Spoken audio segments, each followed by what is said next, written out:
Welcome to the Wise Take DFS podcast. I am your host, CK013. You can find me on Twitter at CK_013. And I'm joined once again by one of Wise Take's finest DFS analysts, Mr. CashinDFS. You can find him on Twitter at CashinDFS. Cash, of course, writes our MLB GPP article during the week. Cash, my man, how you doing tonight? Got my A kicked. Yeah, it was somewhat of a chalky-ish night, right? Like, not like, it wasn't like, I mean, you had to be contrarian in certain spots. Like, you had to know to play Gleyber Torres, or you had to know to stack the Nationals. That was a contrarian stack. But the Yankees, at least Aaron Judge, went out and did his thing. Berrios, very, very popular, went out and did his thing. Walker Buehler looks like he's doing pretty well. I mean, if you got contrarian, you won. But if you weren't on the right chalk, you weren't min cashing tonight. You know what I mean? I mean, my bats were good. My pitching was far from it. Yeah. Tanaka got me at 8, and Erlin got me at 3.2, negative 3.2. I'm sorry. And what did the Marlins guy get me? I didn't even look. Oh, he got me 12. Not that bad for his price. I mean, it wasn't winning you anything, but it's not, it wasn't bad though. No, not when Tanaka got you an 8. It wasn't. Well, when you have a slate where Jason Vargas is balling out, I think that things are going to go a little wacky. But shout out to Johnny the Greek. I saw him tweet something about Vargas. So evidently he played him in tournaments. He did the live stream with Joe, so I was like half paying attention when they did the show. I was kind of running around, but shout out to the Freak, man. That was definitely a nice little long play. Like, talk about putting your nuts on the table. Yeah, no doubt. I mean, I think his highest score is like -4 this year, -7, something like that. His first positive points game, and it was a pretty good one. So, Johnny the Greek, he writes the Cash Game article, but he wants it to be clear that he's not just a Cash Game guy. Johnny the Freak. The Freak. If I would have chose Torres over Austin, I still would have cashed. Yeah. Even with my terrible pitching. How about Mark Reynolds? But I chose Austin in the 0. How about Mark Reynolds on this tear, dude? He's balling. He's just balling every day. He's just doing it. He likes to play in Washington, I guess. He loves it. Yeah, man. If a lefty's on the mound, like, play him. He's doing well. Yeah. The Nationals, definitely surprising performance overall. They were the stack you kind of needed in addition to some of the Yankees. I mean, really, in reality, I say the chalk hit, but really it was just Berrios and Buehler who did well. That's chalk. I mean, and Judge. But the rest of the Yankees, Stanton didn't do that well. Gary the Goat didn't do anything. It was Gleyber Torres. Neil Walker hit a home run, but Mark Reynolds, the National stack was really the GPP winning stack in addition to some of those other guys. Because you could have gone elsewhere. You could have went to the Cardinals. There were some dongs there. Matt Carpenter was the another decent second baseman. He was very popular. He was like my favorite play that wasn't a Yankee. Right, yeah. I think in one of the $50 single entries I was in, he was like literally 50%. It was like all these guys were like 50% off. Berrios, Carpenter, Judge, it was like all these guys were like 50%. I was like, whew. But hey, man, I just lose on those days when they go up. Like on Friday with DeGrom, I was like, I'm not gonna play him. Yeah, and he went off. So I mean, it's tough to win when a guy goes off, but at the same time, it's volatile because he ain't throwing a lot of pitches, and Berrios is volatile too. You know it as well as anyone. You hate the guy. Oh yeah. So I was like, I'm just not gonna play this guy at this ownership, and he was my favorite pitcher when I first looked at his slate, but I mean, I just can't do it. That was one of the chalk moves I got right. Him and Carpenter were the only chalk moves that I got right. But it was one bad day. We had a pretty good day Sunday with Flaherty. We're making things happen, so I'm optimistic. We did break down this. We do these. You saw a little bit, Cash. You were in the chat this morning. We do these slate breakdowns in the strategy sessions with the subscribers, and it's been great, man. A lot of the stuff that happened tonight, like in hindsight, you're not all that surprised. We kind of talked about it being a possibility, or we saw it in the numbers earlier in the day. I mean, specifically, I think you texted me asking me what Yeah, guy can hit the I asked you to curveball, break down right? Or something. from the Exactly. Tigers, right? And I came back and Yeah. I covered it on the show, and then you asked me later, and I texted you, and I said Castellanos. He was like really the only one, and sure And that's enough, why I played. yeah, sure enough, the home run comes. So we've had a lot of great results. So if you haven't checked this out, guys, seriously, if there's one thing to try out for your day patch, that's make sure you do it on one of those days. We do early slates, we don't have a chance to do it. We'll be doing it tomorrow. So come hang out with us. We'll do the research in the morning, and then when the Y stream comes, the lineups come out. It's like a very quick comparison because like we kind of talk about scenarios. Okay, if they bring an all right-handed lineup, we're gonna give an upgrade to this guy. If they put in some lefties, like we talked about Fultanowicz, I ended up playing him. He didn't do great, but we talked about it. We said if Nick Williams is in there, that's another lefty. It's like it's gonna be a little iffy. Sure enough, Nick Williams hits a home run, and the Phillies were a little bit better today. They were the day before. So, it's a really cool thing. So I recommend you guys come see what it's all about at the Wise Take Nation. But I'll do the plug after. Right now, Cash, we have a 15-game slate to break down. We need to attack this thing, man. We need to attack it. And we have some pitchers up top. We have some pitchers in between. And we have some pitchers in the bottom.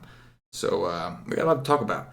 First up, Eric Lauer, the lefty from the San Diego Padres, visiting Jeremy Hellickson, the 8K on DraftKings, Jeremy Hellickson, of the Washington Nationals. Total here is 8. Washington minus 185 at home.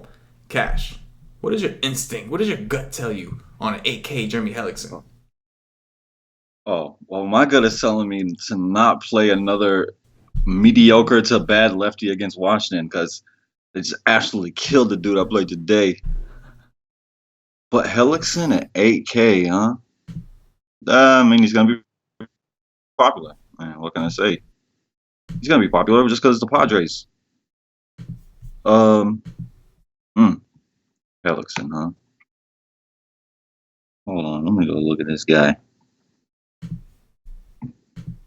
Let me see if he. Oh yeah, there he is.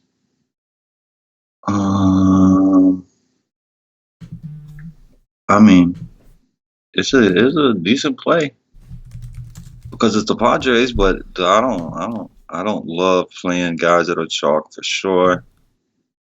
And I would have to go through all the pitching to know how much I do like him. But it's a decent spot. You should get the win against this guy.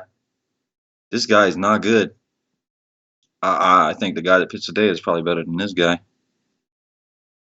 Lauer, Laird, whatever the hell his name is. He is one of the worst pitchers right down there with Mr. Cock on the slate for me. So, yeah, Washington. Probably lay off Trey Turner, though, because he proved today he's not good against even bad lefties. Yeah, man, this dude Lauer was supposed to be. He was like supposed to be their second pitching prospect. He just doesn't look ready. There's some stuff missing. His advanced metrics don't look very good. As far as the Nationals, I guess you could say they kind of had this kind of game coming. They've been really bad against lefties, so I guess you can say they kind of had one of those games coming. Even the Dodgers were able to hit Caleb Smith. So eventually, they are major league teams, and they will hit that lefty or righty that they struggle against. And I think the Nationals spot was today. I don't think I have any interest in Lauer, at least not yet, but I don't think I want to go back to the Nationals. I think on a 15-game slate, I still want to look for some more upside elsewhere. I don't think I could pay a K for Jeremy Hellickson, man. that I can tell you. I don't think I could do that. That's. I mean, it's a good match. You don't think it's going to be popular? He might be. Yeah. I think he had 33 DraftKings points the last time he saw the Padres, so I think he will be. I'm just saying, like, I can't do it. I can't pay it. But this Lauer guy just doesn't miss any bats. Oh no, I'm with you. I'm not really digging Lauer. I'm just saying that I'm also not digging Hellickson at 8K. I'm just like, you know what I'm saying? Yeah. No, I would rather play Gio at whatever he was. Right. I didn't play that. Yeah, I didn't play that. Play so, exactly. I mean, I don't want to do that. And if I get beat by Hellickson, especially if Hellickson is popular, like you're saying, you think he might be. Like if that happens, and when I see the merit, it seems like every pitcher that's going against the Padres ends up popular. So it's like you kind of get that trend. But it also depends on everything else that's there. Which this is the first game looking at. Yeah. But this guy is so bad. Like he gives up no soft contact at all. Like none. Yes. Yeah. Just bad. Like bad. He's been horrible. Yeah, absolutely. He's been terrible. Yeah, that's probably the only thing I'd be interested in at all from this game would probably be the bats. Honestly, I could consider a mini Padre stacks against Hellickson. I could consider that, but he's looked really good. I'm not hating on Hellickson. He's been good. I just don't want to pay 8K. This is a guy that was, you know, it's just kind of a steep price increase for him. But he has been pitching really He's well. like Pavetta. He's like Pavetta, but just not as good. Yeah. Not nearly as good. Yeah. Speaking of Pavetta, that dude balled out today against the Braves. I could not believe it. Couldn't believe it. I can't believe it either. Yeah, he did it. Anyway, But like the righties, yeah. except probably Turner. And like Reynolds is balling. Like Reynolds is balling. Oh my gosh, he is. He is, man. He absolutely is. He's crushing. And the kid, look, how much is the kid today? Is he 2.9 again? Kid He that is. today. I can't believe he was so low owned at 2.9 Yeah. with the Yankees and all the like with everything on the slate. I thought he was going to be fairly popular because he is going to be elite. It was probably had something to do with him being a lefty on lefty. People just hate doing that. You know what I mean? Because like there were other guys that were cheap. I think some people probably went to the Marlins. Like there were some other cheap guys that were laying around, and I think that a lot of people skipped him because of the fact that people hate lefty on lefty. They really do. Like you always get the lefty on lefty matchup low on, no matter what. Mhm. But yeah, I'm with you though. I So I mean, love they look so good. much. They look good. They won the slate today. Like I said, you had to have the national stack to really, really make some noise. They went off. And they get another lefty who has been pretty damn bad as well. On to the next. Brandon McCarthy of the Atlanta Braves visiting Vince Velasquez of the Philadelphia Phillies. Total here is 8.5. Philly minus 130 at home. What do you think?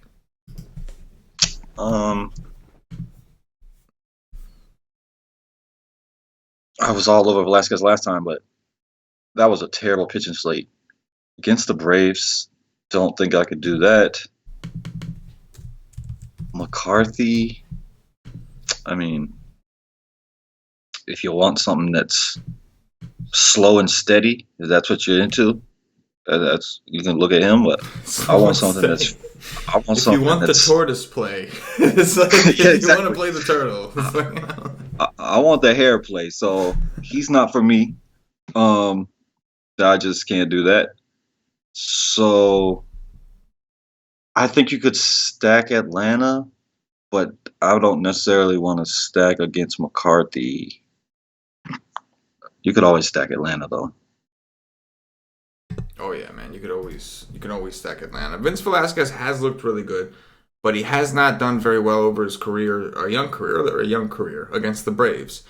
As you could expect, Vince Velasquez has pretty extreme platoon splits. He's very, very bad to lefties. The Braves have a ton of lefties, and they have some good lefties. So I think I will come off of Velasquez here. I do think that there's pitching elsewhere that we can look for around this price range. And I mean, I know Pavetta did well today, but I'm not trying to make a habit of picking on the Atlanta Braves, especially not with anybody really, but especially not with righties. They're lefties. I fear. I do fear them. Not with righties that can get pounded Right, hard. exactly. So Velasquez, I'm pretty sure I'll double check tomorrow, but I'm pretty sure he's a little bit of a fly ball guy. At least he has been over his career. We know he struggles against lefties. Atlanta's going to throw a ton of lefties out there, assuming they do. I think I would lead towards the Braves bats. Ozzie Albies, Freddie Freeman, Marquez been well. NC I love playing. He's probably one of my favorite Braves to play because he continues to be low owned. He's got stolen base upside. But these Braves they don't normally strike out. So Velasquez, that's his thing. If he's not striking you out, he's typically giving up bombs. So we liked him against the Cardinals because the Cardinals threw out two lefties against him. It was almost all right-handed, and they went out there and did what he does. He's elite against righties, but he's not very good against lefties. It's like polar opposites. It's 45. I mean, it's kind of the same with Pavetta, at least this year. Pavetta has been dominant to righties and not so good against lefties. Right. And he was good, but Pavetta is way more talented for me than Velasquez. And Velasquez's fly ball rate this year is 45.7. Okay. And McCarthy has been decent against the Phillies 3 times this year, kind of like Fulte today. Yeah. Two 21s and a 16 on DK. And it's worth mentioning, as we mentioned most nights, Philly is second or third, something like that, in the league in strikeouts to righties. They do strike out a ton. It's just Brandon McCarthy. Does he have it in him? He showed it to us in the past. 26.8% this year. Wow. Yeah, that's the highest of the slate Yes. against the hand they're facing. Yeah, it is. So they surpassed the Padres again. Them and the Padres go neck and neck. Like they go back and forth. It seems like battling for first. Who's going to strike out more to righties? Oh, where are the Padres on this list? Every day I check it, man. It's like back and forth between those They, guys. they're high too, but I don't see them. Who the hell is pitching for Washington? Oh yeah, Hellickson, 26.4. So yeah, Philly is past them by 0.4%. There you go, Philly. Keep doing your thing. The Padres are coming for you. First place strikeouts for righties. You got to be Padres will first be the place highest somewhere. tomorrow. Yeah, I agree.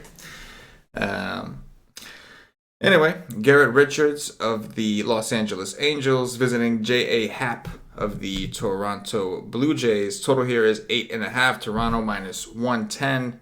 What do you got? How much does Jay have? 9.5. Probably pass on that.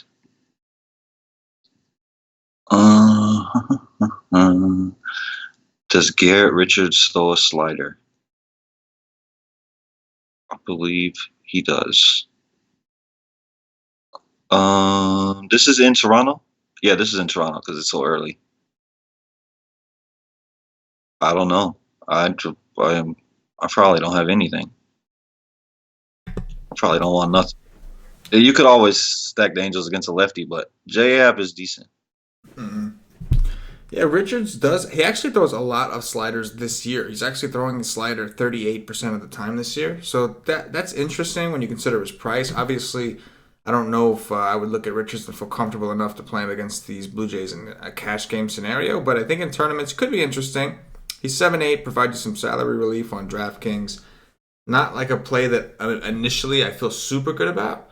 But you asked the question because we all always got to look when somebody's playing Toronto. Does he throw a slider?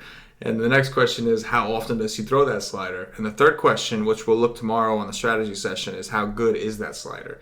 But Richards, I think that's one of the pitches. If he's throwing it that much, it must be working because he's had some pretty solid games this year. So, you know what I'm saying? Most of the pitches he throws are very good. Yeah, I agree. He's 7.8. I like the price. Yeah, I'm with it, man. I think that's something that we could take a look at there. And then with J.A. Happ, it's like the Angels have kind of cooled off, but they're still not striking out really. So I'm not really interested in Happ at 9.5, but I'm also not too interested in too many of these Angels. Obviously, a Mike Trout, sure. I wonder if Upton's supposed to be back. If Upton's back, that could help. Upton definitely is a big boost to that lineup. But overall, man, they've really cooled off for the most part. This is a ballpark upgrade, so I don't want to downplay them. I'm sure from an ownership standpoint they'll be low, but I'm not really worried too much about ownership on a 15-game slate, right? It's going to be pretty spread out anyway. So the standout for me here is Richards out of this game, right? 7-8 on DraftKings. I would agree. I would definitely play him over Happ for almost 2,000 cheaper. I agree.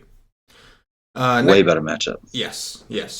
Next game, we got Trevor Bauer of the Cleveland Indians visiting Tyler Chatwood of the Chicago Cubs. We don't have a total because we're waiting on the win forecast. Chicago looks like they're minus 105 at home. I see 6-mile-per-hour winds blowing in from center, so the wind's not really going to be a threat. It is going to be a little chilly out there, about 58 degrees, a little humid. What do you got? Trevor Bauer, right? Yes.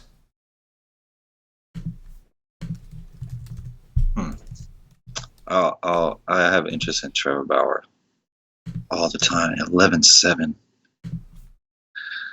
I mean, I could definitely do it because I love attacking the Cubs personally. Because they're either, it's pretty easy. Usually, it's really easy. Like, they're going to go off on your dude or they're going to strike out a ton and suck.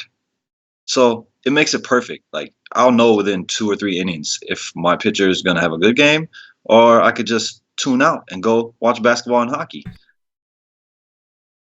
But I like Trevor Bauer personally. He's 11-7, so that's tough. But if the wind's blowing in a little bit, I could definitely do that because he does have K upside. and Tyler Chatwood, blah. Tyler Chatwood is a whole bunch of blah. Not really into that. I could play some Indians here against Tyler Chatwood. I mean, he's a ground ball guy, so a little concerning. But the Indians are swinging them bats, man. Big, powerful offense here. You know, I could get down on them. Is Melky Cabrera projected in the lineup? Ooh. Melky Cabrera is back. I thought he didn't. I thought he wasn't even signed nowhere. He wasn't. The Indians picked him up. Yeah, the Indians picked him up at some point this season, and I just saw him. That's a guy I love. I love that guy.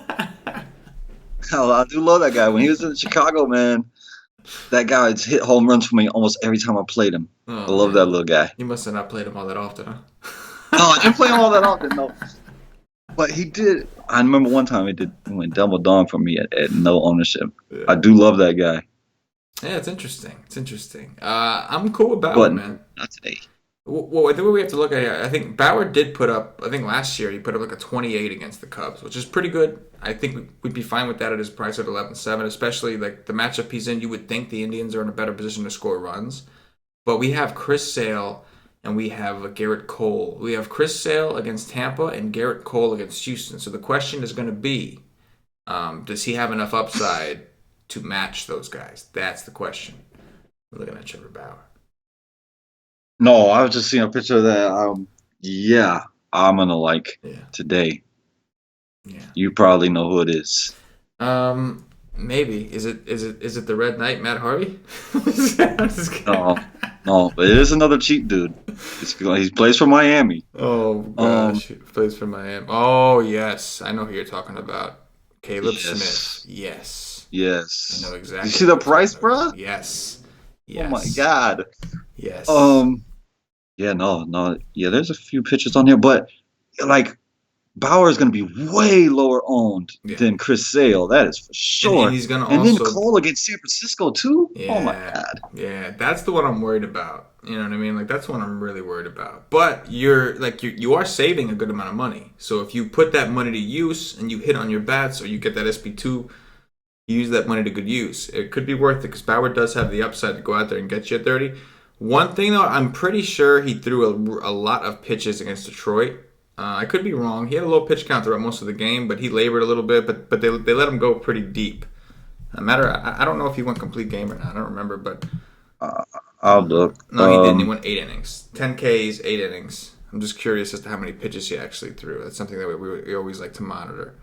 But 108, so nothing, not bad. Nothing crazy. He normally throws. Yeah, he normally throws about that much. Yeah, that's not so bad. He hasn't had a game. Even his first game of the year, he threw over 100. He hasn't had one game this year where he's thrown under 100. Oh, that's the best part about him. Bauer is like a.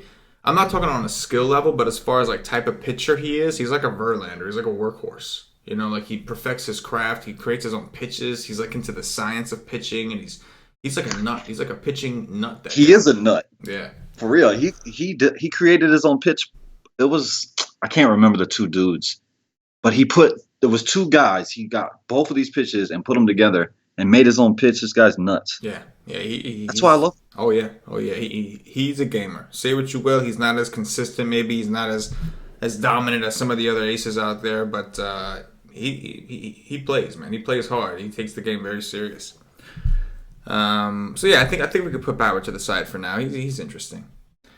Moving on, we've got Chris Sale of CashinDFS's Boston Red Sox visiting Jake Faria of the Tampa Bay Rays. Total here is 7. Tampa Bay plus 190 at home. What do you think, Cash? What are you doing with Sale? 13K plus. He's over 13K on DraftKings. Hey, man. No way. Do you see what Tampa? Like Tampa is hot as hell. Tampa is swinging the bat. Like. I know they're not facing no Chris Sales, but like these guys are freaking hot. I tweeted out their series against the Angels that they were just going absolutely ballistic every day. Like they're just going off every day against the Angels. I'm not gonna pay 13-1 for Chris Sale. He's probably the best play. I mean, he's the best pitcher on the day. Mm-hmm. I would have him ranked number 1 today. He's top 5 in baseball. So, but I'm not going to do that at that price against this team that's swinging the bats well right now. I'm not going to do that. But my question is, oh my God, Mookie is 6 Gs. My question is, how popular are these Red Sox going to be when they're on the road in one of the worst hitters parks that there is? That's an interesting question. 6K. Yeah. I mean, Mookie Betts is more expensive than Jake Faria. Significantly. $400 more expensive. It's like... Wow. 6K. I thought that was reserved for Coors. Yeah. And like that's the best part about this. It's not even like Mookie's at home in Boston. He's in one of the worst like hitting parks out there, and he's still 7K. That's pretty incredible. I mean, wow! Like all of them. JD is 5'2", Benintendi is 4'7", Bogart's 4'2". Wow, they're all expensive. Uber flattering. If you're Mookie Betts, you think he should be honored. He doesn't even know. He doesn't even know that he's 6K in Tampa. Like that's how highly like the algorithms think of that dude, and like he don't even know. You know what I mean? He's Mookie Betts. Probably knows. You think he knows? Somebody says, "Hey, bro, you know on DraftKings you're like 6K, dude." Yeah, man, you're at an all-time high in a crazy ass park. I mean, what are you? Like, do people know that you're a baller? I just want you to know how much of a baller you are. Like he's been 5'9", 5'8" for a long time now, but yeah. I didn't think he was going to climb to 6. I thought he was just going to stay there. I thought that was the limit. Breaking barriers. What is his history against Mookie's 3 for 7 against 2 home runs? One home run? No home runs, actually. No home runs. He did score 3 times. 1 double, 3 runs, 1 stolen base, 1 walk, 0 strikeouts. So only 1 extra base hit. Wow. That is... I don't think people are... There's no way people are going to be able to afford to stack the Red Sox. If they're playing Chris Sale, Garrett Cole, Bauer, like they're playing these guys, there's just no way. Yeah. You know, like it's either Mookie... They're not going to do it with those pitchers. Yeah, exactly. So I don't... you can get the Red Sox really low owned here. I think this is finally a day where Mookie is not going to be all that popular. I don't think people are going to be able to pay 6K for him. I really don't. I mean, the dude has been 5'9". And he's been 30%. But it's like a mental 40%. Thing. He's crossed the barrier. Like when I come here and I'm like 6K. Hey, you know what I mean? Like, oh man, I wish I knew. Like if he's gonna be under 10%, I'll play him. Yeah. Because I'll go find me 2 cheap pitchers. But the park sucks. You know, I mean, there's no denying the only scenario, if we find like a dirt cheap guy, like we found like a 4K pitcher or a 4.5K pitcher that's like, you know what, I could play this guy. Then I could see maybe Mookie's ownership coming up because that's like a common thing that they'll do. Like I'll play Sale and then I'll play this cheap dude and then I'll be able to load up on all the bets I want. So, but JD is in beast mode right now too. Oh yeah, beast mode. It's just going off. Absolutely. I would not play Benintendi at 4.7 though. Damn that. What about Ramos, man? Oh, that is true. Right. That is true. Ramos, he does his runs, Sale pretty dang well. Only 2 strikeouts out of 13 at bats. Yeah, he's 3-1. That's I like that as a one-off, especially if you're fading Sale. Right. You'll be super low owned, and he has hit Sale pretty well. Yes, 531 ISO. Like, oh, take that. That's what he has against Sale. And how many bats? 13. Wow. He's got 2 home runs and a double. How many strikeouts? Only 2 out of 13 at bats. Hey man, I love that. I love that as a one-off play at 3-1. Yep. He will be 2%. Oh yeah, for sure. But I'm with you. I wouldn't play any of the other ones. Yeah. No. I wouldn't take that chance either. Even though they have been really hot, I just not against Sale. There's 15 games. We don't have to. We can find some other stack that'll go up. We don't want to take a chance against Chris Sale. But I'm with you, man. I think in a cash game format, I'm fine with Sale. But in tournaments, I think I'm going to try to get away. That could be, like, I hope that's not, like, the chalk move is to, like, oh, I'm just not going to play Sale because we have other options. Because if that's the case, then I can see, he does have good history against this team. It's just Tampa's not striking out a ton this year, especially not against lefties. They kind of fixed that problem a little bit. So I'm hoping I can get away from Sale at 13-1, but I will say that in cash games, things like that, I would just go right there. I would just make it work. Go right to Sale and cash. I mean, do you think Sale or Cole is going to be more popular? That's where I'm stuck. I think my initial thought is Sale because people have this thought of the Rays, right? Like the Rays are trash. Like people classify the Rays like with the Padres. You know what I'm saying? That's just wrong, though, Agreed. The Giants are striking out more this year, significantly more to both hands than the Rays are this year. The Rays really aren't striking out a ton, especially not to lefties. They got a lot of righties here, and they got a big reason for that is because they got a lot of slap hitters. Yeah. Like they don't got a lot of power Right. dudes in their lineup, so they're just trying to put the bat on the ball. They're not trying to hit home runs. Right. That's the DFS weakness right there. Kansas City Royals, those kind of guys. Just slap hit all day. Slap, slap, slap. Anyway, we'll come back to that later. Caleb Smith, the lefty from the Miami Marlins, visiting Zach Wheeler of my New York Mets. Total here is 7.5. New York minus 125 at home. Caleb Smith was expensive. Now his price has dropped right back down to where we are used to seeing it. He's coming off of 2 rough starts, one against Atlanta. That was Atlanta, highest WRC plus against lefties in the league. And the second was against the Dodgers. That was a surprising one. So it wasn't on a main slate. But that was a surprising one. The Dodgers, a team that we know struggles against lefty, were able to get to him. The Mets, very similar to the Dodgers in that they're struggling overall and they struggle big time against lefties. One of the highest strikeout rates in the league against lefties. Cash. What do you got here? Oh man, I mean, I hope and pray that his 3 DK points against another team that is not very good against lefties, the Dodgers, keeps him off of people's lineup. But if he's not the Uber chalk at 6'4", people are just doing it wrong. This guy has elite K stuff. He has the second highest swinging strike rate on the slate at 16%, right behind Sale at 16.2. Where? Oh no, my bad. I'm sorry. I was looking at Cole. Scout's trying to say, that's weird. How is he above Cole? Cole's a baller.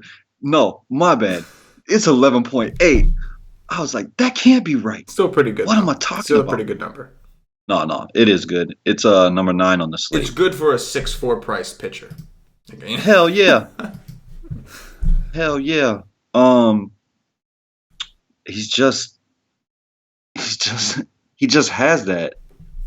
I mean, it's not a big difference between these two parks. So, like, it's not like he's getting a major downgrade in parks, which he is a little bit, but they're pretty close. Like, the Mets is still a pitching park. I mean, I just don't know how you don't love him at that price. The price is too low. He should be much more expensive than that. It's hard for me to get onto anybody else. There's no way I'm gonna like another pitcher that is in the 6K range or even 7K range above him.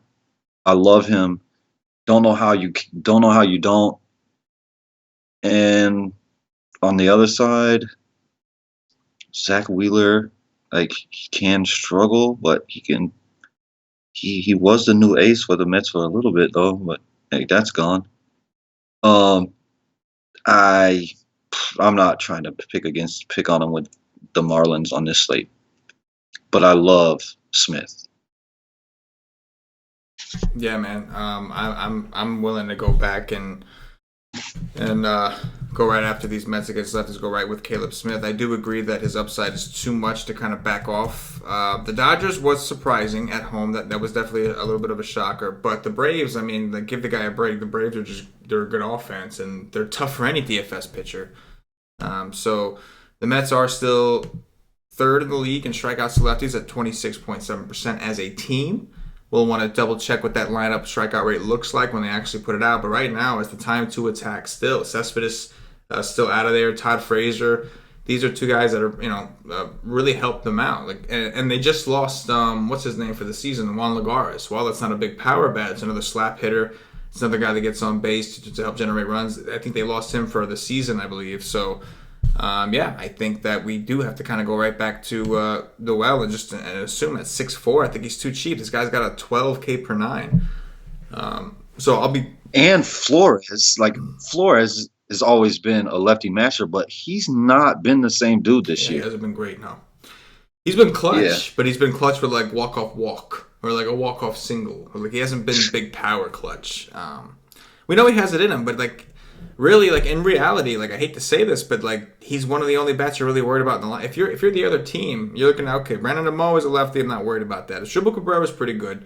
Okay, I know Flores is pretty good against lefties. So after that, Jay Bruce, you're not worried about. Conforto, while he did a home run off of Corbin, he doesn't do that well against lefties. So like Mesoraco, it's really the only guy that you're, and he's questionable apparently. I see a Q tag by his name, he might not even play. And if he's out, I mean that would be good. That would be good for him because he has been swinging the bat since coming over there. Oh no, he has, especially against lefties. He's actually been the one guy that has been doing pretty well since coming here against lefties. So, but if he doesn't play, it's even better for Caleb Smith, and it's still a big ballpark. So yeah, I mean, first look, man, I'm with you. 6'4", it's just his numbers tell me he's still a little too.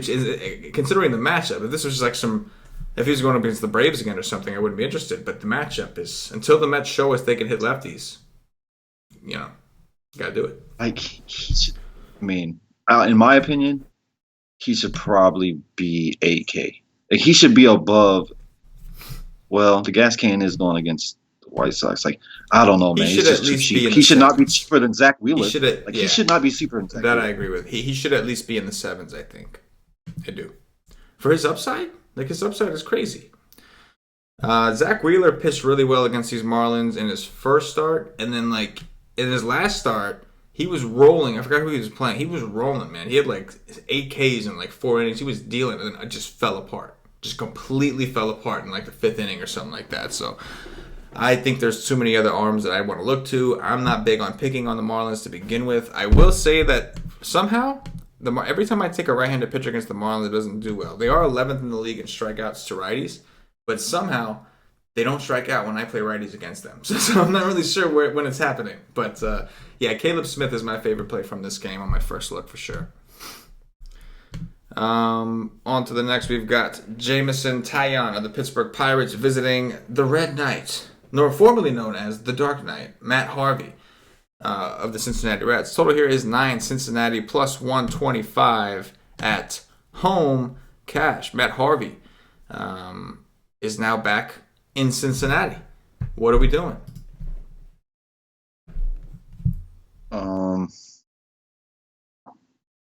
I want to say Zach Wheeler became your ace when he did that against Miami after Thor sucked. Yeah, and DeGrom. But I think they both had a hard time. I yeah, think. Yeah, that's over now. That's over. He's no longer the ace no more. Yeah, that's over. Matt Harvey at home against a team I love to stack. Yes. Yes. And more yes. The problem is that they're probably going to be fairly popular against Matt Harvey. But, oh, man. Dickerson, Bell, Polanco all day. Just all of them. I'll even take Frazier's old little ass. All of them. Moron. He sucks. Every time Moron gets in my lineup, I call him a moron because he killed. Like every time I play this asshole in my stack, he sucks. Yeah. But I'll play Moron too. I love them. I love them. I don't know how you don't. And then on the other side, like Taillon can struggle with lefties, and what do Cincinnati have? Bunch of them. They got Votto. They got Scooter Gennett that is on that. What I mean, I don't know what he did on the weekend, but he was on fire. He was just hitting everything out. Schebler. I always love Schebler. Winker, lefty with power. Votto, my bad. Duvall, a righty that hits righties very well. Huge ISO. He has the second biggest ISO on the team, I believe, to lefties behind Votto. Maybe even Scooter, though. I love this. I love both sides. I can stack it up. I completely agree, man. Both from a price perspective, like Corey Dickerson against Matt Harvey at 3.9 in this ballpark seems way too cheap to me. He's doing pretty well, even at big ballparks. I don't understand why he's so priced down. Austin Meadows will probably hit a home run against the Reds. He is a young prospect for the Pirates who is supposedly really good.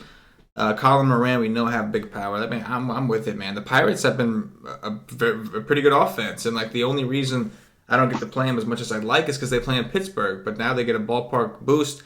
Matt Harvey didn't do so bad in his starts out west, but he was in some of the biggest pitchers ballparks out there. He played in the Dodger Stadium, and he played number one the Dodger Stadium plus the Dodgers, who were struggling. And then he got the Giants in San Francisco. So like he's been protected. The protection is gone. He's now going to be pitching in Cincinnati against a team that puts what they do is put the ball in play. That's what they do. So you put the ball in play at Matt Harvey. There's only so much field. It's Great American Small Park. So yeah, I love the Pirates, and I'm with you on the Reds. They don't strike out a lot. If they don't strike out, that means they're going to hit this dude Tyon, and he's another one that if he starts getting hit, it's not good. It's like very not good. He needs to be striking dudes out and getting some calls. So too many lefties in his That's right. I'm with it. Very not good. Very not good. Damn right. Very not good. Very not good. I'm with it, man. I like the bats in this game a lot, and I don't think it'll be too popular because it's 15 games. So I think it'll be fairly spread out, and we do have some high-powered offenses on the slate. So I think I'm interested here, especially with these prices, man. It's very easy to get some of these guys. Let's see if any of them have any BVP worth noting. Peraza, who's not in the projected lineup, but if he's actually 8 for 13, 2 doubles. That's interesting. 2 stolen bases. Billy Hamilton has 3 stolen bases against this dude. Scooter Gennett is 8 for 22. I like that. Peraza, if he's in, he's probably going to be batting right in front of Votto. And then he can be protected again if he plays. Yeah, he's supposed to be batting second. And he's cheap, too. I'm telling you, man, I really do. Like, the prices, like, you can definitely, like, go ahead and get your pitchers in there, pay up for your SP1, and you have no problem stacking either of these teams. They're very, very cheap. Schebler at 3.8, man. I'm with it. I like that. Josh Harrison is back? Yeah, it looks like it. 3.8 second baseman. I think he's got pretty good numbers against Harvey. 8 for 5. It's not the biggest sample, but still 8 for 5. I gotta knock it. 5 for 8. Yeah, 5 for 8. My bad. I was reading it backwards, so I was saying it how I was reading it. 5 for 8. My bad. Not bad. Yeah, man. I'll take 5 for 8. That's what I'm saying, right? I'll take it. I'm cool with that, especially at his price. So yeah, I really like this game for bets. I'll profile it tomorrow on the early show. So come rock with us. Come check out the strategy stream tomorrow. We'll profile it and everything. Matt Koch, not really. I still don't know how to say his name. Every time I watch the game, depending on the broadcast I watch, somebody is calling him something different. But he is visiting Giles Chassin of the Milwaukee Brewers, Cam's Milwaukee Brewers. Total here is 8.5, Milwaukee minus 141. These guys did just play in Arizona, and the Brewers finally gave the Koch sucker what he had coming to him. Finally. That guy blows. I love the guy that thought he was good because his ERA was low. This guy sucks. He grades out as the absolute worst pitcher on the slate for me, even below the already terrible pitchers that I already went over. He's worse than the Padres pitcher. He's worse than Harvey. He's the worst pitcher on the slate. This dude sucks balls. And Milwaukee just went absolutely ballistic on him. This is another one that I think should be popular. And I don't know, it's like you said, 15-game slate. Man, I love it. Aguilar is a beast. Santana actually hit a home run today. I don't even remember the last time he hit a home run. He hit that. I know. Pena, Kane, Yelich. I want them all. Like, I could literally probably play 8 Brewers today against this sorry piece of trash. And then on the other side, Chassin is interesting because of their struggles. I would love to see what Goldie did today because Goldie's been really good in this park. I didn't pay attention because I went right to basketball and dude got rocked. But Jake Lamb, he hit one today finally. Oh, finally. He just came back. But anytime he's against a righty, you can play him anytime in a hitter's park against any righty because he's elite against righty and terrible against lefties. But they do have lefties in the pen. Yeah. I love the Brewers, and the Diamondbacks have been so bad that Chassin is in play.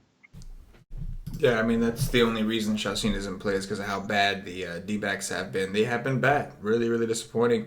The worst WRC plus in the league against Yeah, righties, I believe. they've been It's super, them or Colorado. super disappointing. They're like the team that like pitchers who are struggling get right against. That's what they're becoming right now. I mean, the Mets were able to sweep them. That says a lot. Like they're fixing teams. Like you should be, if you're a fan of a particular team in baseball, you should be praying that you get to play the D-backs. Like they're just setting teams off on the right track. They're just correcting guys. Or like Yeah. They just stream pitchers against them every day, man. even ones that's not great. It's Like Chassin is not very good to me, right. but against these guys, Oh yeah, it's true. I do expect he's I 6'8". do eventually expect some of these guys to start hitting. Lamb is a pretty good hitter. Goldschmidt is a great hitter. Peralta's a good hitter. Pollock is out. He'll be back. He was the one guy doing well. Eventually, but until they show it to us, I can't really invest any money behind them.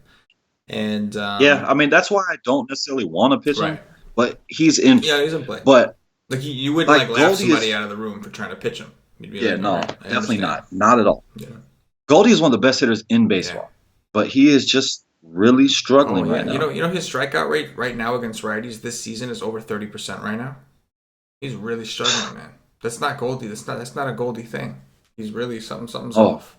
normally he's walking Yeah, and stealing bases and causing havoc and putting the ball in play, hitting home runs, and normally he's just not bad. He's one of the best hitters in baseball to me. yeah, supposed to be. And I'm cool with some Brewers against Koch again, whatever his name is. I'm fine going back to the Brewers. This ballpark has been even better. That humidor does seem to have some effect. It's hard to really tell if it's the humidor or if it's just Arizona sucks so bad that the runs numbers are skewed. But Milwaukee, we know dimensions wise, is a small park. Nothing you can do about that. So I do like the Brewers stack for sure against the Koch sucker. All right, Domingo Herman of the New York Yankees. Paulie D's New York Yankees visiting Cole Hamels, the lefty from the Texas Rangers. Total here is 9.5. Texas plus 145 at home. Man, look at this man. 5'1", 5'4", and god darn, Mookie Betts is 6K. Unbelievable. My God, look at Stan's ISO against lefties. Goodness gracious. That's crazy. In 309 plate appearances, that's nuts. I might like the Yankees more today than I liked them yesterday. Against a lefty, yeah, I gotta go. I think Cole Hamels is not very good, but he has been pretty good this year. I could definitely stack them up again, and I could stack them up for lower prices than I can Boston in a far better park, far better conditions. Cole Hamels is not very good to me.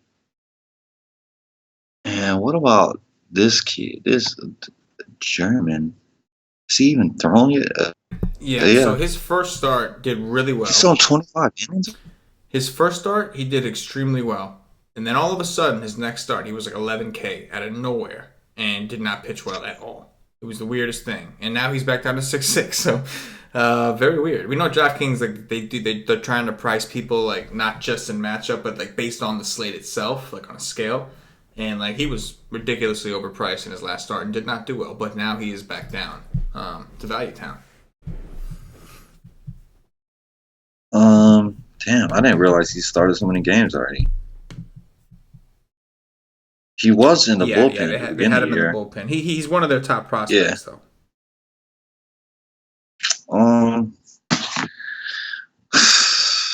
He's been pitching in the bullpen. Well, how much is he? 6'6".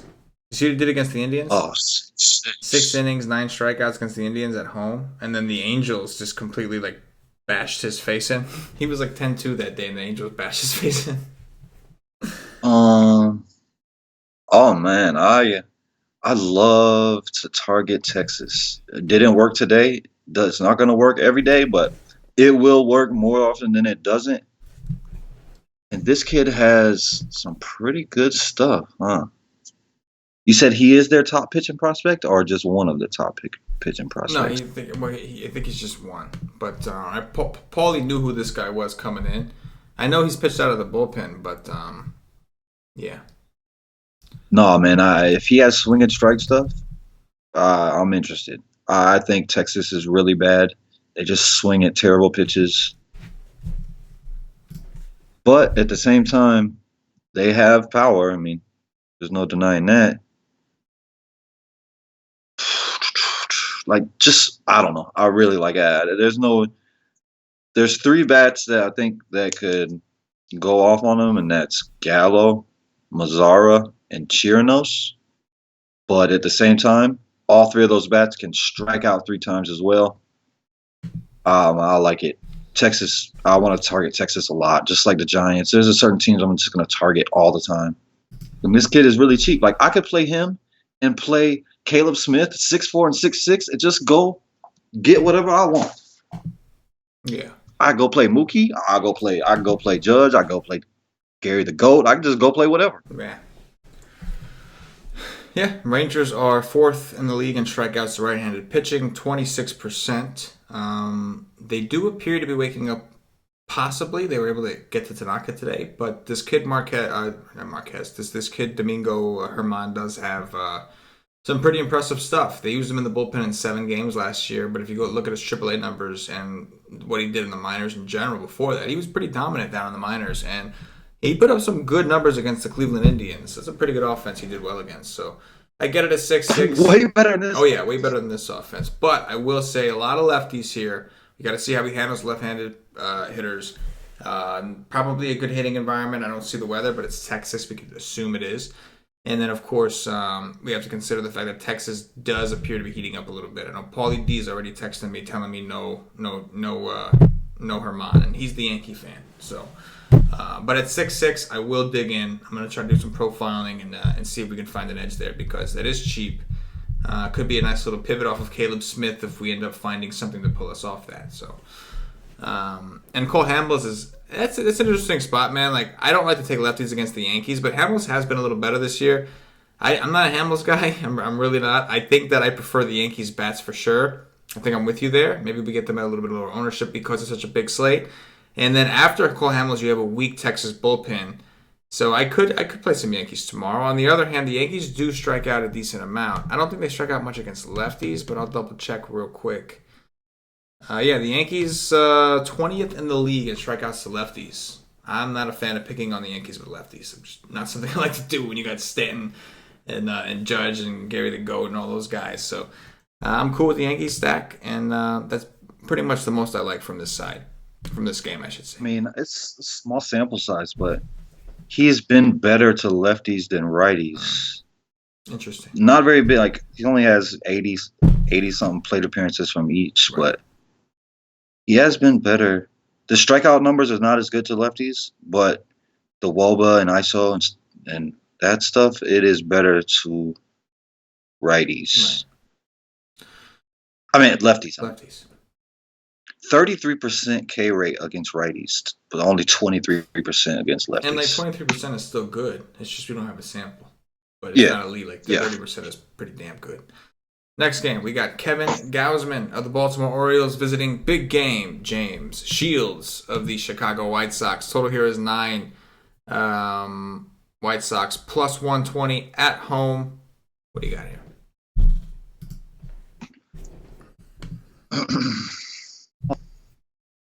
James Shields, huh? James Shields going to go out and throw a no-hitter again. I don't know. While I love Boston against the gas can, I don't think I really like the White Sox against the gas can. Huh. I don't even know. Like Machado? I mean, Machado and Alvarez is probably all I want. Really, like, I'm not a fan of Baltimore right now.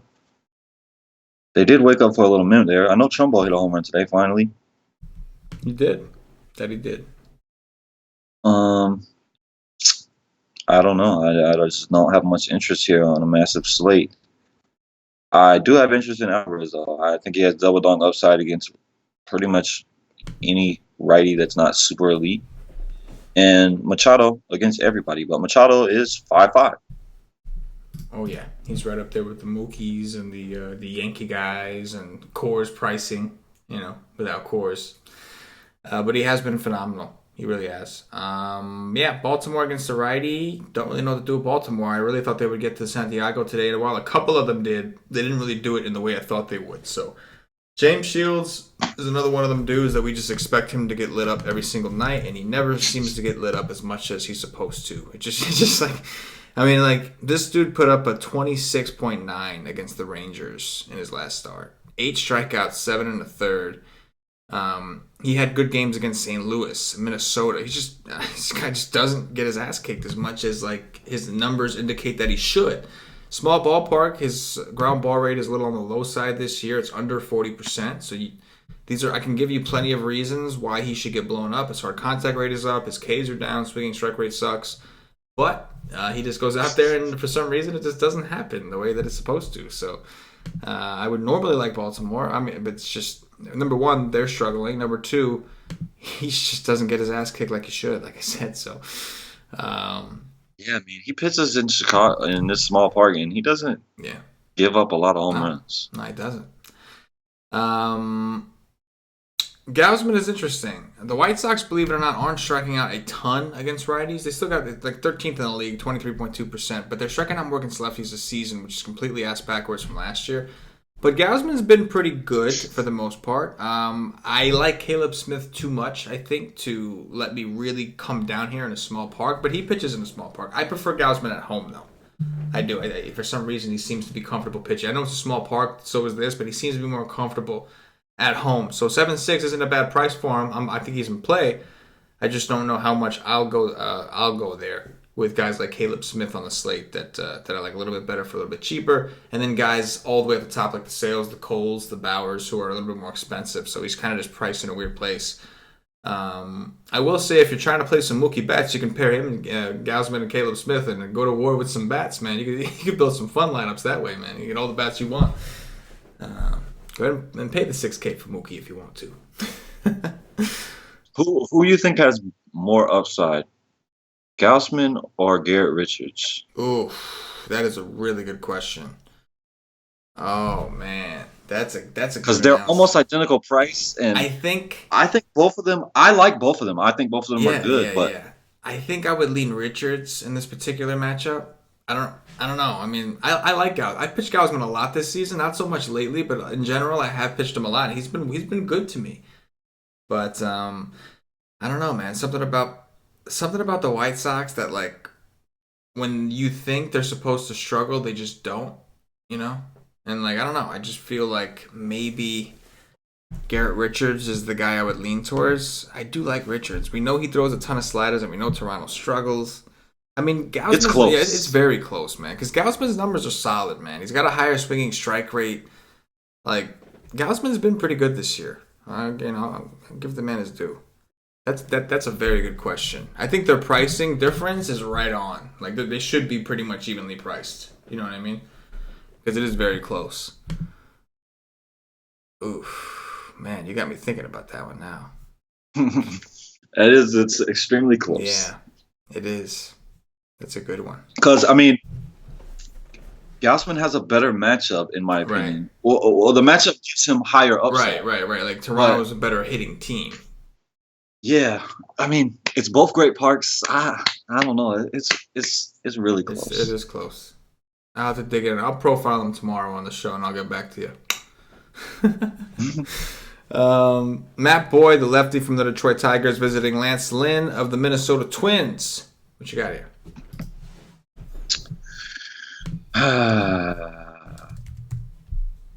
Good old Lance Lynn.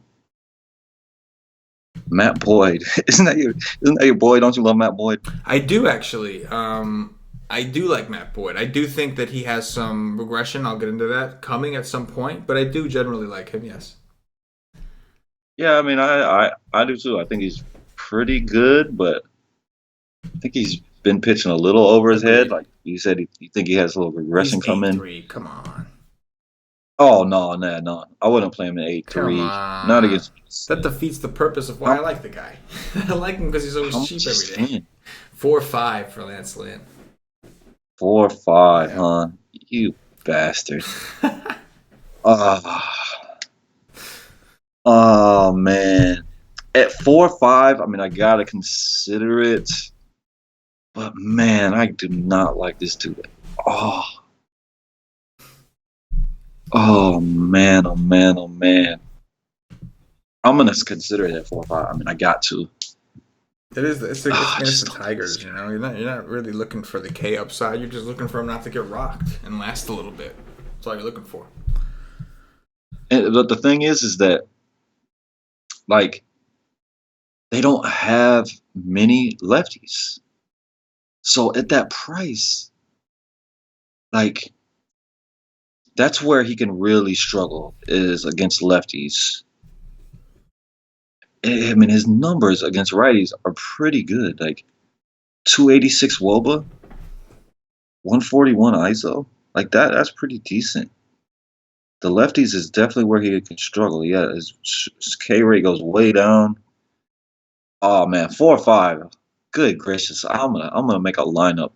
Right after this show ends, I'm gonna go make a lineup of Caleb Smith and Lance Lynn and see what happens. I have a feeling Mookie Very Betts low and money. JD I'm not. Martinez are going to end up in that Yeah, lineup. I'm not gonna touch it again. I'm not gonna touch it. I'm gonna go make it and just stay there. We're gonna see what it do. See what it do. I'm with it, man. But that's just way Yeah. cheap. I gotta I do it. mean, listen, he's a $160. He's a big favorite, and he's at home, and he's against one of the weaker offenses in the league. They might not strike out a lot, but they are still a weak offense. I mean, Barrios went in there, did work, even though he gave a couple home runs, still came back and dominated. So, yeah, I think there's merit to it. And Lance Lynn is a lot better to righties. He really is. So there's certainly merit there. Matt Boyd at 8-3. The Twins have actually been bad against lefties this season. They've been striking out a lot. This Mitch Garver dude strikes out a ton against lefties. I think Grossman, Buxton, all these guys are just even Morrison, like all these guys that are pretty good. They strike out a lot against lefties. And so my only problem with Boyd is his price tag of 8-3. He doesn't do enough for me. Who the hell am I going to play with Matt Boyd at 8-3? Like, no, like, I'm just sacrificing too much. I do think Boyd, like you said, is pitching a little over his head. I think he's pretty good. He's got an 11% swinging strike rate. That's impressive to me. His velocity is down 3 miles per hour. I don't really know how he's doing this. Like, his velocity is down 3 miles per hour. It's down on all of his pitches, but somehow his swinging strike rate went up. His hard contact rate is still above 30%. His BABIP is on a little on the low side. It's not terrible. But even his ERA at 3.19, his xFIP is 4.62. So I do think that the regression will come at some point. He's got a super high fly ball rate and only a 4.6 home run to fly ball ratio. That should be around 10 to 12. So that's going to go up. So I think I like Boyd in general. I think that the matchup seems okay on paper, but it's going to be 80 degrees. It's going to be a little humid out in Minnesota. We know the ball can fly a little bit when it's warm out there. And this guy's a big-time fly ball pitcher, and we know Minnesota does have some upside. I know they've struggled this year against lefties, but they still got Dozier, Eduardo Escobar. They do have the guys, Buxton even, even though some of these guys may strike out, they do have power against lefties. So And they got Kepler. Like Kepler can hit he can. lefties. He can. So I mean, yeah. I probably you don't want to stack Minnesota though, right? Like Not really. They just haven't been very good against lefties this season. Again, like if Boyd was cheap, I'd be looking to play Boyd today. It's just, I just don't think I want to pay the 8-3 price tag. But I mean, he's been good. He has been good.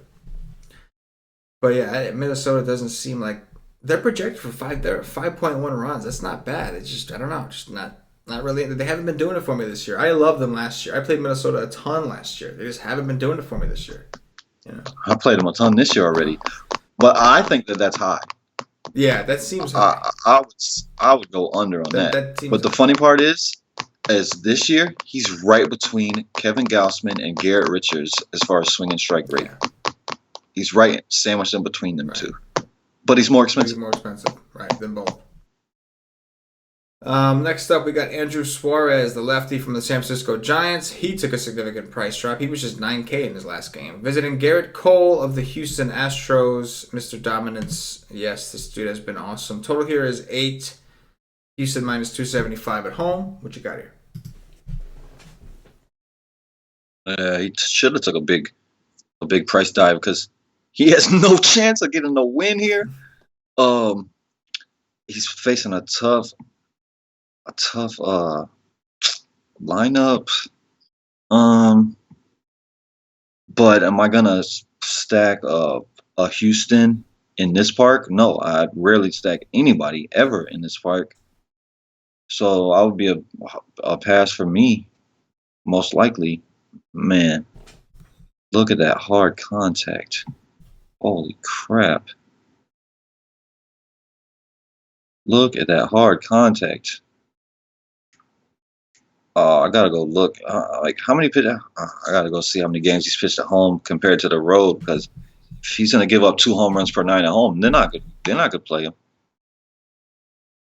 And I do prefer righties in this park too. This park, I mean, old Mr. Belt there defies odds because he hits a home run in this park every day, and he's a lefty. Like he's like Barry Bonds. But this park is much better for righties. Like righties can hit it out of here. So you could stack Houston. They are expensive. It's the worst hitting park in baseball. But Garrett Cole is just a baller. And the Giants really suck, in my opinion. Really bad. They strike out to everybody. And Garrett Cole is just dominant. I like Garrett Cole over Sale. If I had to pick one of them, I would pick Cole over Sale. 100%. No doubt about it. Yeah, the way he's looked this year, it's hard not to, man. He's just been so dominant. The Giants have become one of the higher strikeout teams in the league. After last year, we avoided them. They've completely flipped the script. They've been striking out a ton. So I love Garrett Cole, even at the 12.9 price tag. That's why some of those cheaper options were so appealing to us, obviously, and why we think some of those guys are a little overpriced that we might like. Like Boyd, again, I do think Boyd's in a great spot. I just don't like the price. And it's because I have a lot of interest in guys like Garrett Cole. Should do work against the Giants, definitely. And Suarez, I don't think I'm going there, but I don't know if I want to stack up Houston either, just because how bad they've been to lefties. Another situation where, like, I think we could get them low owned. They are projected for 5.1 runs, but they got to show me they can hit lefties. They've been really, really bad to lefties this year, and so I got to see it. Suarez is supposed to be decent. I do think he's decent, but this is Houston. You know, I don't want to make it a habit of picking on Houston. That's 6K though. I guess in donkeys, if you wanted to take a shot, because Houston has been so bad, but they're at home. I don't think I want to do it. I don't think I'm into it. There's better options. I think so. I think there's better options. I'll find the $400. If Brandon Belt hits a home run today against Cole, I'm just gonna officially label him the king. He's the king. Yeah. If he hits a home run against Cole, like it's just over. Brandon Belt's the best player in baseball. Agreed. He will be the king. He has been red hot. Got to give the man props. Next up, we've got Jason Hamill of the Kansas City Royals visiting Luke Weaver of the St. Louis Cardinals. 8.5 is the total. St. Louis minus 200 at home. Did St. Louis even go off? I stacked them, but I just stopped paying attention. They did. That kid O'Neal had a monster. I know Carpenter. O'Neal. He's a he had a monster game. Yeah, he was a part of my stack. Maybe I need to go look at that stack. Carpenter is really good right now. Jason Hamill is not. How much is Carpenter? He's still super cheap. Like it's taken him way too long to correct his price. He should be more expensive than this. And O'Neal, I mean, like O'Neal is more expensive than Carpenter. Well, at least. Oh wow, look at O'Neal's price on FanDuel. Play O'Neal on FanDuel. Goodness gracious. He's almost min price there. Yeah, I mean, I'm going to like Cardinals bats again today because I don't think Hamill's very good. And on the other side, I don't think Weaver is as good as he was last year. And I would like Moose against him. I could play Perez against him. But the way that Mikolos just dominated him today, I did not see that coming. I thought he was going to be good. I thought he was a very good cash option, but I did not see those Ks happening. Agreed. Agreed. I'm interested in the bats on both sides. No interest in the pitchers. Don't want Hamill against the Cardinals, and I don't want Weaver against the Royals. Not at 8-5. Weaver, I agree with you. I don't think Weaver is as good this year as he was last year. I think that you have to pick your spots with him. We've seen him kind of lose his composure and just kind of get blown up. I've seen him in a situation where he couldn't throw a strike for his life, and that worries me against the Royals, a team that is pretty patient at the plate. I'm totally shocked Mikolos went out and did that, but the law of averages tells you that I think Kansas City struck out enough to last them a few games, so I don't expect them to strike out a ton going forward. So yeah, I think the bats are in play here. Moustakas definitely interesting. Sal Perez interesting, even with Merrifield or Soler. I don't mind Soler either. And then on the Cardinals side, yeah, I can go right back to the Cardinals. They seem to be doing well, and they got some big right-handed, some guys that could really crush right-handed pitching. So I'm fine with that. I mean, the Kansas City is so easy to stack because it's pretty much the same four dudes you know every day. exactly where you're going. Yeah. Agreed. Mike Leake of the Seattle Mariners visiting Trevor Cahill of the Oakland Athletics. Total here is 8.5. Oakland minus 150 at home. Oakland is back at home, finally. Now I can start stacking them up again because now they'll be low owned. I got to go look at how much is Cahill? 7-4. What did he? I got 7-4. I'm personally a big fan of Cahill, but he was coming back from injury, and wow, it was not good against Boston, huh? That's a totally different animal, but he's a guy that I do like. I do think is very good, but when he's bad, he's bad. He was, my opinion, one of the best pitchers in baseball last year to start the year. And then when he came back from the injury, he might have been the worst, and he was definitely one of the worst pitchers in baseball. So it's just a matter of health, really. If he's healthy, I think he's going to be very good, maybe borderline elite. If he's hurt, he's Vargas when Vargas was bad. He's just bad. So you could definitely stack up both sides. Mike Leake is not very good. He's just not very good. I like both sides of this. Both of them are used to hitting in big parks. And finally I get Oakland back at home. So they're going to be super low owned. Yeah. So is Seattle. Seattle's going to be low owned against Cahill too. Yeah, absolutely. Yeah, nobody's coming here for bats. I can go back to Oakland for sure. They've been pretty hot. Obviously, they're back home in a big ballpark. It's going to be a little chilly over there, but they've been pretty hot. And they got Leake. Leake's been one of the worst pitchers in the game. So I wouldn't be surprised if some people, from a game theory perspective, went to Leake at 4-4 because he was like, not chalk, but he was kind of popular in his last start and did terrible. And then nobody's going back to him. I pitched him. I pitched him. He got a zero. Nobody's going back to him. 0.0. Oakland does strike out against righties, and they are back home in a nice pitching environment. I also think Cahill's interesting. 7-4, I don't love it. He's interesting, though. He's got solid ground ball rates. Seattle doesn't seem to profile too well against the sinker. I'll break that down on tomorrow morning's stream. But, yeah, I think Cahill's in play. I'll just leave it at that. I don't love it, but at 7-4, I wish it was cheaper. Then I'd be really into it. Right now, it's 7-4. Yeah. Oh, my God. I'm going to have to choose between Lance Lynn and Mike Leake today. Yeah. This is going to be awesome. Should be fun. Should be fun. There's one more guy, though. One more guy I can throw at you in this next game. I don't know much about him, but I know he's a bullpen guy, and he's cheap. Chad Bettis of the Colorado Rockies visiting Brock Stewart of Patio Joe's Los Angeles Dodgers. No spread, no total. Dodgers didn't get the word out in time. The projected starter was Brock Stewart. That could change, but he's the projected starter. If he is, he's 4-5 on DraftKings against the Rockies. What do you think? I thought it was Maeda. Maeda, I think it was his turn in the rotation, but I believe They moved him back. Yes, I believe that to be the case. I think this guy is supposed to be decent.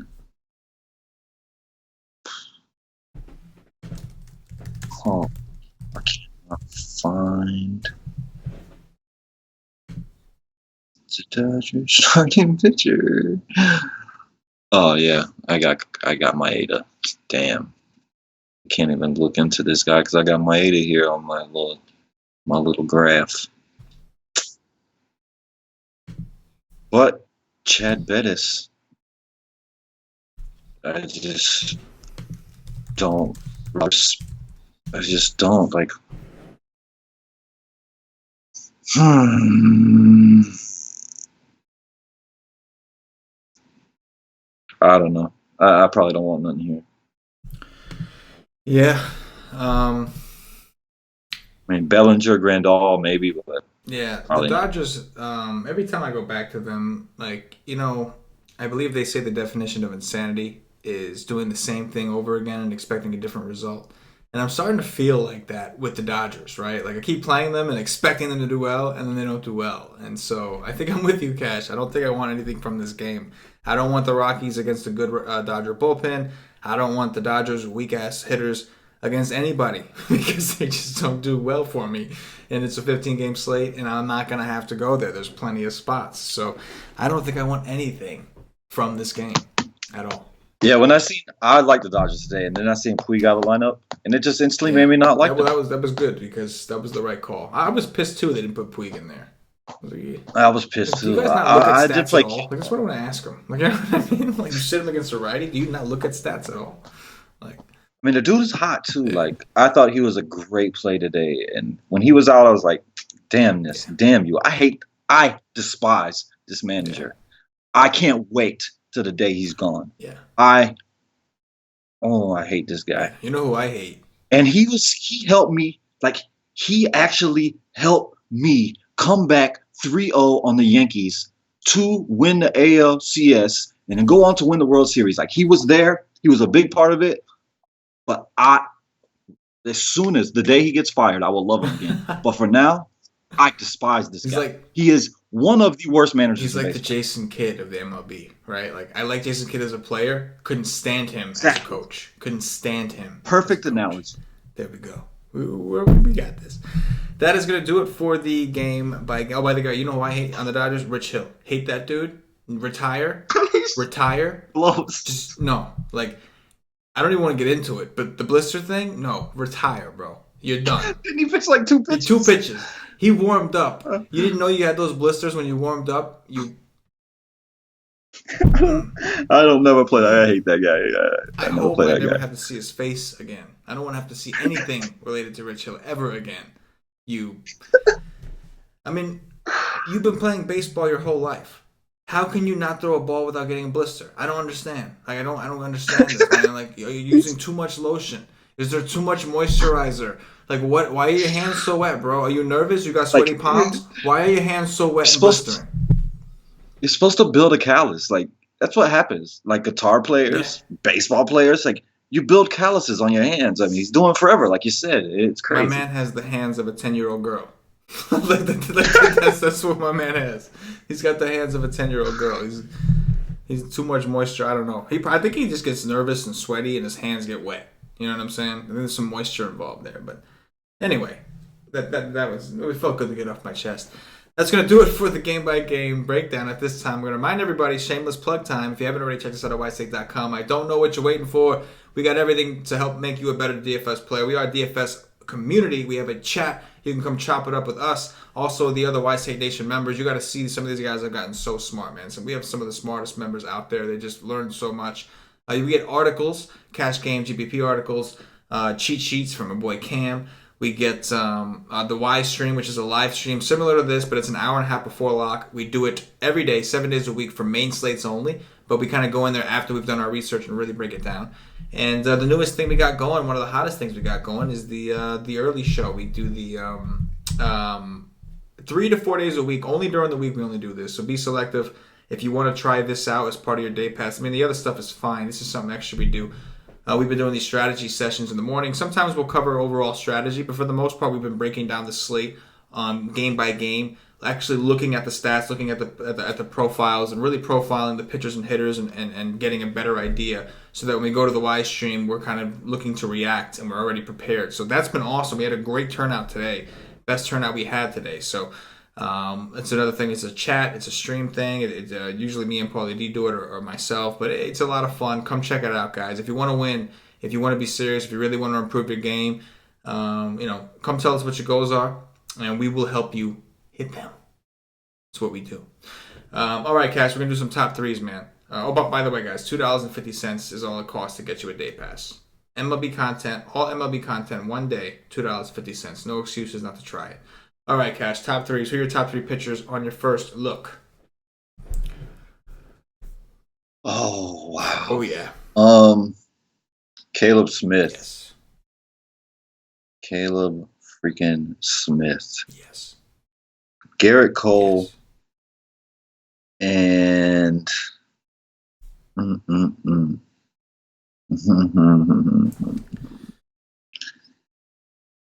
oh, buddy. Every time I pitch this dude, he kills me. He'll be going great, and then it just get blowed up. Garrett Richards. Oh, yeah. I was going to say the third guy for me is in between Richards and Gausman. I'm kind of stuck there.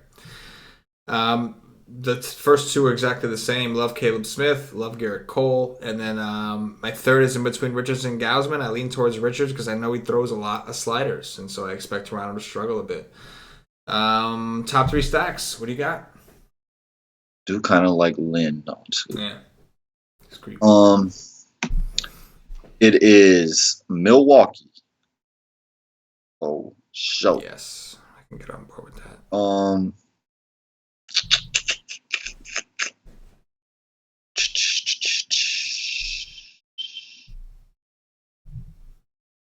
I'll say Cincinnati and Pittsburgh. I like that. I'm gonna go with I'm gonna go with the Pirates first, Cincinnati second, and the Atlanta Braves third. They did burn me. They've been burning me a little bit recently, starting to cool down, but I think they hit Velasquez in that park. All right, Dong Watch, infielder, outfielder, utility. Doesn't matter the order. You know the drill. Who's your first pick? Whichever Milwaukee first baseman makes a lineup, Aguilar or Choi. There you go. I will go with Freddie Freeman. Scooter Gennett. I will go with Austin Meadows. My dude, love him to death, Josh Bell. I like that. I will go with Corey Dickerson. It sounds like the Pirates are going to hit a lot of home runs tomorrow.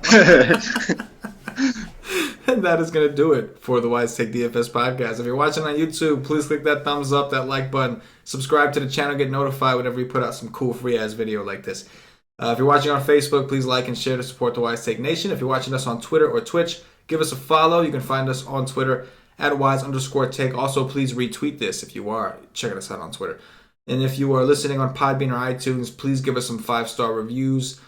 These things really help us out. We actually do them every night because they really mean a lot to us. It helps us keep going. To support the Wise Take Nation if you enjoy the free shows we put out here, and we'll keep bringing you that free DFS fire on a nightly basis. Cash, anything in closing for the nation? Yeah. If Freddie Freeman doesn't hit a home run today, he's dead to me until he's under 5K. That's it. You heard it. He's dead to Cash. He's dead to Cash. If he doesn't hit a dog. Until he gets to 4.9. Until he gets to 4.9, agreed. Until the price drops. There we go. So, for CashinDFS, for myself, the entire Wise Take Nation, as always, good luck.